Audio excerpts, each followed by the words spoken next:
So I was going through all the videos, deciding what I wanted to film tonight, deciding what I wanted to film tomorrow, and I realized that throughout all these videos, I never once filmed Elias's birth story, and I realized that I was getting ready to tell the truth about Levi's birth story.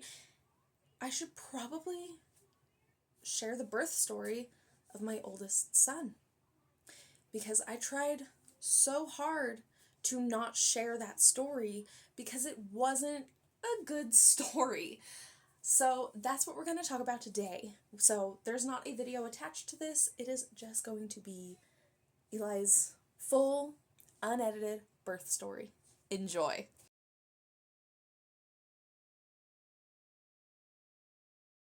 Okay, so it's Christmas Eve and we are living in a different state, a state I had never been to for more than like a couple of days at a time previously.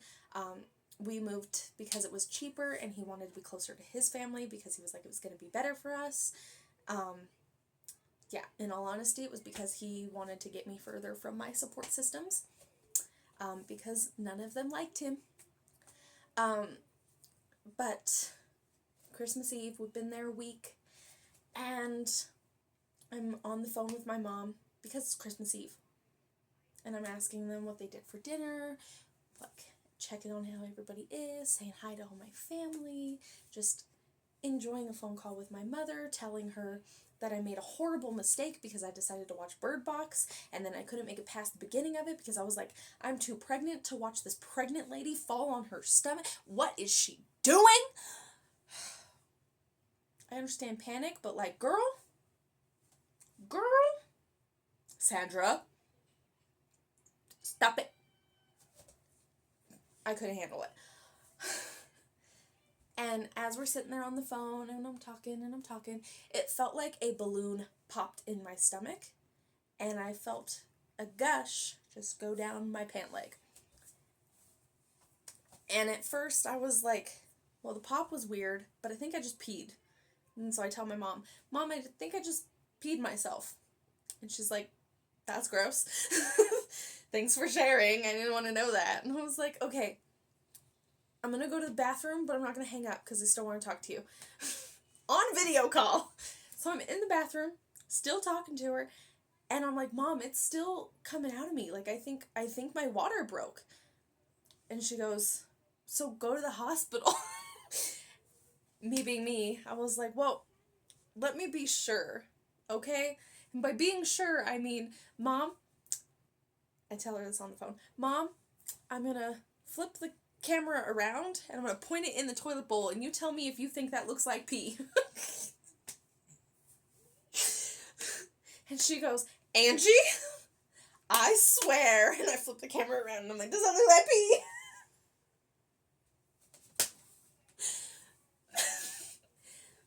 My poor mother. My poor mother. So she tells me, no, that doesn't look like pee. You should probably call the hospital and just go in all honesty. And I was like, okay, cool. Hung up on her. And I poked my head out the bathroom door and I'm like, hey, narcissist, hey. He was just starting dinner. He was putting meat in the oven. I don't remember what kind of meat. I think it was a roast. I don't remember. It was something he was really excited to eat. That's all I know. That man and his meat. It's a weird sentence, but it's accurate. I call him. He comes over to the door and he's like, what's up? And I was like, I think my water just broke. I'm going to call the hospital and see what I should do. And he was like, okay. Called the hospital and they were like, so your water broke? And I was like, yeah, but I'm not experiencing like any pain or anything. And they were like, you need to come in like now. And I was like, oh, okay, cool. Being soon. Hung up. Poke my head out the door again. Narcissist. He comes over. Yeah. So they said that I should go in now, but I'm going to take a shower because I feel all gross. Okay. I take a 20-minute shower. Just chilling, having fun, having a great time. I was like, ooh, this shower feels great. I love it. So much wrong with that. They literally stressed to me If you're not experiencing labor and your water just broke, like, you need to come in and be seen now. Like, we need to check you and make sure that it's your water, because, like, this could be dangerous. And that apparently didn't register in my brain, because I was like, what a nice shower. Let's just relax and enjoy the water. I'm not, like, experiencing pain yet. Let's enjoy that for a minute. Idiot. I get done with the shower. I get my clothes on. Well, clothes aren't wet on. And I tell him, okay, we should probably go. Like, they did stress to me that, like, I needed to go immediately, so we should probably go. And he was like, we can't let the food finish cooking. I'm fucking hungry. And I was like, well, it's probably not. It's probably not the best idea to wait for the roast to be done. It's going to take a while. It's like 6 o'clock already. We should probably just go to the hospital. So, begrudgingly, we grabbed the hospital bag, which wasn't really even together. Like, I had to put it together before we left, but I was like, we need to make sure that we have everything that we need. And we go. So, we're driving. I think that's where I left off, sorry. Boys needed me for 2 seconds. Elias is currently sick. But yeah. We're driving there, and he's very upset over the fact that he didn't get to eat his food. And, like, to a point where he's arguing with me about it. They're just gonna fucking send us home. You're not even fucking in labor. And this is all stupid, and I can't even fucking eat. We're gonna have to sit here the whole time. We get in. We go to where we're supposed to go. We're waiting for the doctors. They come in, and they're like, we're gonna put this little strip underneath your butt. It's gonna tell us if it's amniotic fluid or not. And I was like, okay, cool. Thank you. As soon as they leave, this is fucking stupid. We're not even gonna need to be here. This is ridiculous, and you're absolutely insane. Blah, blah, blah, blah, blah, blah, blah. And I'm sitting there apologizing the whole time, trying not to cry, because if the doctors walk in and they see me crying just out of nowhere, I didn't want to explain that. Yeah. Doctors come back in, they check the strip, and they're like, yeah, that's definitely your amniotic fluid, and you're still leaking, so we are going to have to induce you. So, let's get you back in a room. And I said, okay. Fun! They get me back in a room. I get put on Pitocin. And as soon as the Pitocin kicks in, I am in immediately intense, painful labor. Like, I went from no labor to active labor. Absolutely painful. Definitely hated that experience. And so they come back in and they're like, do you want to try some nitrous gas? And I said, I want an epidural. Okay. So they come back in a little bit later with the epidural. And they're like, okay, Dad, it's going to be real important that you just kind of hold her hands and let her lean into you. And he's, okay. And they bring out the big needle to shove into my spine. And then the nurse is looking at him going, Dad, do you need to sit down? Do you feel like you're a little woozy? I'm sorry. Is it being shoved in his back? Is the needle currently in his back? What are you doing? It is, no. He's actually sitting here holding my hands right now, so that way I'm not, like, leaning over or moving. Because I have to stay perfectly still for an epidural. Okay, lady, do not make him move right now. Why are you so attentive on him? That was the theme of my entire labor, on a side note. So, they get that in, and I ain't even gonna lie, I slept through the rest of my birth, basically. Like, I just slept. I slept on that bed. He slept on that really uncomfortable couch. At one point, his best friend showed up with Del Taco for us, which I couldn't even eat, because by the time that he showed up, because we were like, hey, can you bring us food, because we weren't able to eat, and, like, she's getting induced. She's about to be put on a liquid diet. You need to hurry. And he's, yeah, okay, cool, I got you. He shows up like an hour later with food. So I couldn't even eat the entire time that I was in labor. So I'm sleeping. I'm starving. The narcissist is eating the food. All of the food. Didn't even, like, save any for me to have after I could eat. Be like, I know it's going to be cold and kind of sucky, but, like, here's at least something to put into your stomach because you weren't able to eat at all. No, that wasn't even apparently a thought process.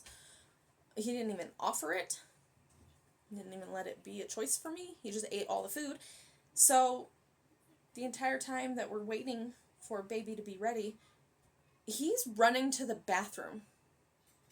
There's chunks of the birth where he's in the bathroom. Just pooping. Just pooping. All night. That room smelled awful. Super fun. Futurama was on, which is a show that I don't personally enjoy. I know why it's really liked. It's just never been a show that I enjoyed. But it was the evolution episode. And that's when they came in and they were like, "Are you ready to push?" And I was like, so out of it because they just woke me up and I was like, "Sure, practice pushing, fun." And we were like, "It's time." They bring him over while they already have me actively pushing.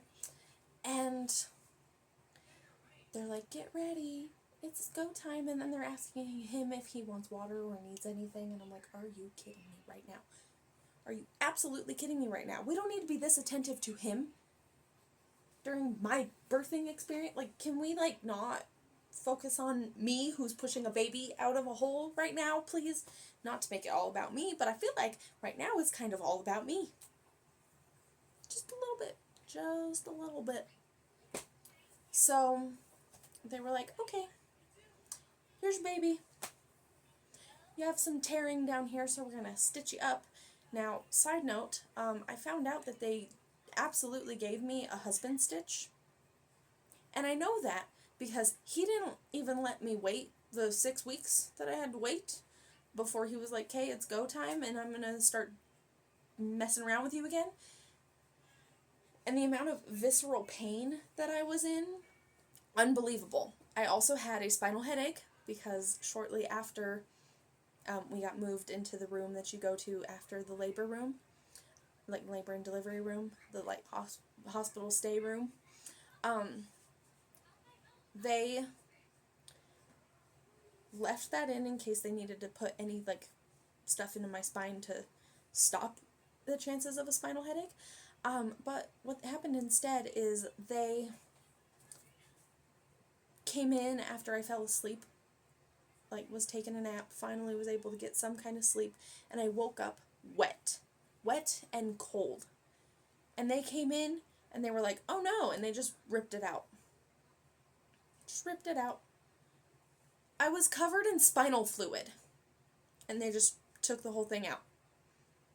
So the thing that they left it in there for to prevent, they just took out and didn't mess with for the rest of the stay. You know, because that seems like logical, I guess. But we're in that room, we're hanging out, it's Christmas, so they gave me a Christmas card. That was cute, I guess. I don't know, I was really mad over everything at that point. Like, the attentiveness to Dad, but not to me, like, basically ignoring me the entire time to attend to him. And the spinal fluid all over my body and stuff. And then the narcissist was talking to his family, and the hospital sent in a lady that gives you a massage after you give birth. That part was nice. That part was great. That lady had amazing hands. I love her. I don't know anything about her, but I love her. That's all I need to know about. I don't even know her name. Just that I love her. But she comes in and she's like, "All right, you just have to like take the hospital gown off so I can actually get on your back and stuff and work on it." And I was like, "Okay, cool." And she's massaging me, and that's when the narcissist decides to just let his family in. Like his sisters, his brother, his grandma. Everybody just comes on in. Everybody's just in there. As I'm sitting there, naked, getting a massage. He didn't think once to be like, "Hey, now's not really an appropriate time. Like, she just got undressed for a massage. Give it a couple minutes. Like, we'll just wait out here and talk in the hallway. Okay. No, he was like, "Yeah, come on in." Bud. Just the lack of thinking will never cease to amaze me. I have so many questions, and there were like no answers, but I have many questions. So that was super awkward. And his older sister, the gem that she is looking at my son. And then she looks over at the narcissist and she goes, "He looks exactly like you. He's just your little clone. Just 1000% you. Just only you." I'm gonna say it right now. Like, I'm not gonna sit here and lie and pretend like my children don't resemble their father, but they're not fully his little clones. Okay?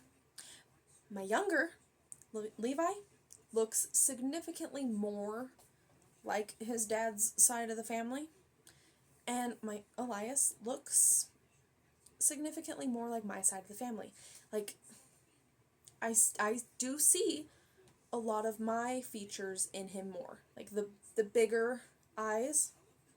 That's me. His bigger eyeballs is me. He doesn't have like that little squinty effect that Levi has. And that makes a huge difference in their faces. Levi has a squint. And it's just how his eyes are. And that is very much so his dad's feature. There's little differences like that. Also, the blonde hair that he's had since birth, yeah, that is my grandpa's piece of the family, 1000%. My mom and all of her sisters were little tow-headed babies just like him. That is my family's trait. I see pieces of his dad in his face, absolutely. But whereas my younger son looks more distinctly like his dad's side of the family, I see a lot more of my side of the family in Elias's face. Like, they look like siblings. Granted, everybody legitimately thought that the narcissist and I looked like siblings. So, the fact that there was enough things that were similar about us that people thought we were just related instead of a couple, you can't say that the kid looks exactly like dad or exactly like mom, because mom and dad apparently look like brother and sister. Okay? Okay? In fact, I have had multiple people say that when they saw pictures of everybody, they assumed that him and his older sister were the couple and that I was the other sister. Whenever they saw pictures just being posted and they didn't know context of family, they said that's what it looks more like. Like, they're the couple and you're just the sister that's like, say cheese.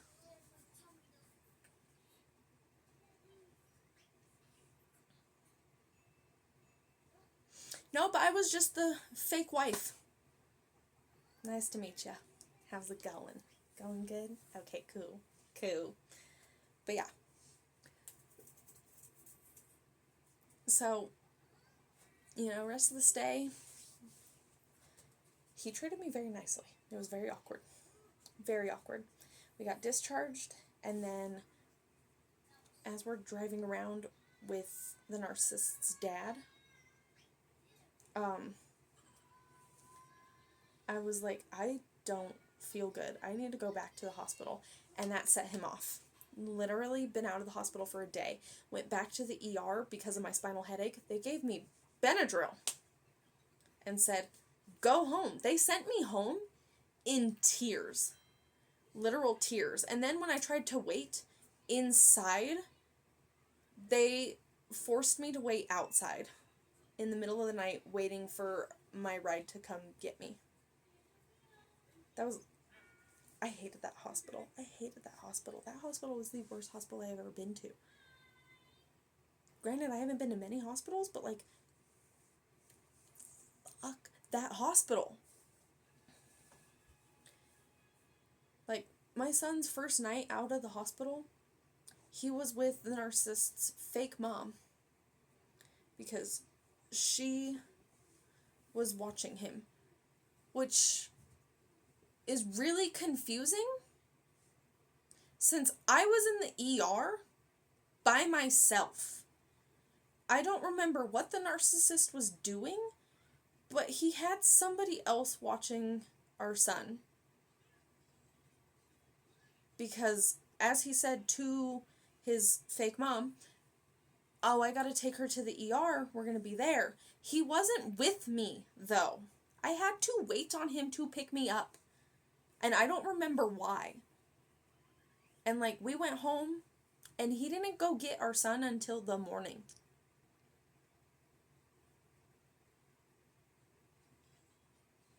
Bruh. But yeah, anyway, that was the birth of Elias. And the day after. It was a hot mess. It was a hot mess. Anyway, thank you for watching. I'm gonna go relax now. So, peace.